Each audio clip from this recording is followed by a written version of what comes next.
Brexit talks may end with the UK agreeing to a compromise on access to UK waters, Michael Gove has hinted in an interview with BBC Radio 4.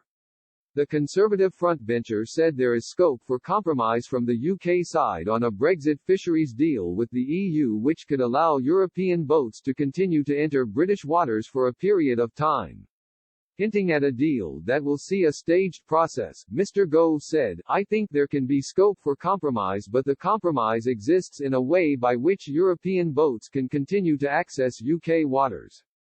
But what is not up for compromise is the principle that the UK will be an independent coastal state and that it will be a matter for negotiations between the UK and the EU with the UK in control of our waters.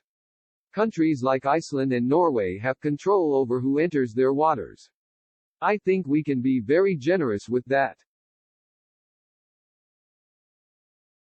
I think we can reach arrangements with European countries that allow a staged process so there can be a degree of certainty so they can manage things." Asked whether that staged process would last 3, 5 or 10 years, he said, "I am not in the negotiating room at the moment and I think it's important that people can see that whatever the period of staging, the sovereignty, the control over UK waters, which any independent country should have, has to be respected." Mr. Gove also said the UK wanted a non-regression agreement as part of level playing field stipulations in a trade deal with the EU.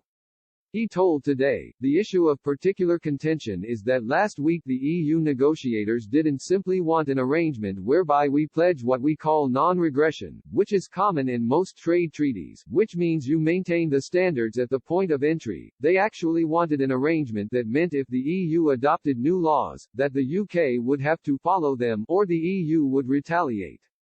We can accept the non-regression principles, which are common to free trade agreements, which indeed Canada entered into, and that's the point we've always made. We want an arrangement similar to the one Canada has with the European Union."